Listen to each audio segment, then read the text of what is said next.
Nama saya Ceriani Lao. Saat ini saya akan membuat video tentang pengkajian keperawatan gawat darurat yang ada di IGD. Saya mengangkat kasus yaitu stroke. Pengertian stroke menurut WHO adalah gangguan fungsional otak yang terjadi secara mendadak dengan tanda dan gejala klinis baik vokal maupun global yang berlangsung lebih dari 24 jam atau dapat menimbulkan kematian disebabkan oleh gangguan peredaran darah ke otak. Klasifikasi stroke dibedakan menurut patologi dari serangan stroke meliputi stroke hemoragik, merupakan perdarahan selebri dan mungkin perdarahan subarachnoid disebabkan oleh pecahnya pembuluh darah otak pada daerah otak tertentu. Biasanya terjadi saat melakukan aktivitas atau saat aktif, namun bisa juga terjadi pada saat istirahat. Kesadaran klien umumnya menurun. Stroke iskemik dapat berupa iskemia atau emboli dan trombosis cerebris. Biasanya terjadi saat setelah lama beristirahat, baru bangun tidur atau di pagi hari. Tidak terjadi perdarahan, namun terjadi iskemia yang menimbulkan hipoksia dan selanjutnya dapat menimbulkan edema sekunder. Nah, sekarang saya akan menunjukkan bagaimana pengkajian untuk pasien stroke.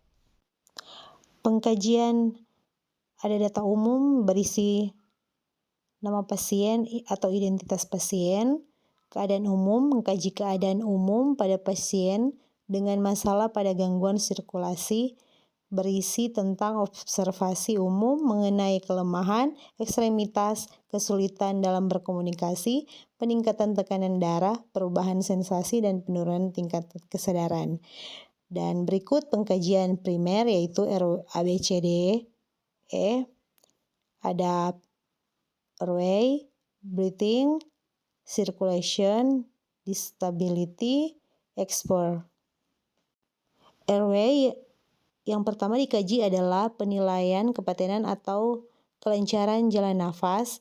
Pada pengkajian jalan nafas perlu untuk memperlihatkan dengan jelas jalan nafas paten atau longgar atau mengalami obstruksi total atau partial sambil mempertahankan tulang serviks pengkajian.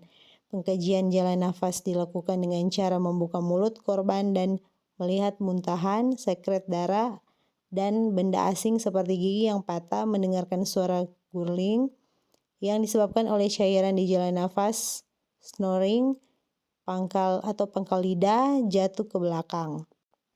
Breathing, pengkajian breathing atau pernafasan dilakukan setelah penilaian jalan nafas. Pada pengkajian pernafasan dilakukan dengan cara inspeksi, palpasi, okultasi, dan perkusi.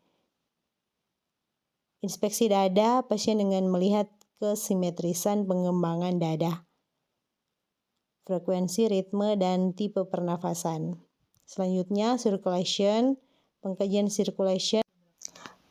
circulation menitikberatkan pada penilaian tentang kemampuan jantung dan pembuluh darah dalam memompa darah ke seluruh tubuh. Pengkajian circulation meliputi tekanan darah, jumlah nadi, keadaan sakral, dingin atau hangat, sianosis, dan bendungan vena juluris. Pengkajian sirkulasi, kondisi pasien dengan keadaan yang berat biasanya akan mengalami perubahan tekanan darah normal atau hipertensi, perubahan frekuensi jantung, badikardi, takikardi yang diselingi dengan bradikardi, distremia. Selanjutnya, disability. Pada pengkajian disability dilakukan penilaian status umum dan neurologis pada pasien dengan penilaian tingkat kesadaran, serta ukuran dan reaksi pupil. Selanjutnya, exposure. Setelah mengkaji secara menyeluruh dan sistematis, mulai dari airway, breathing, circulation, dan disability, selanjutnya mengkaji secara menyeluruh untuk melihat ada organ lain yang mengalami gangguan atau luka atau jejas, sehingga dapat cepat memberikan penanganan. Itulah video saya mengenai pengkajian gawat darurat stroke. Terima kasih.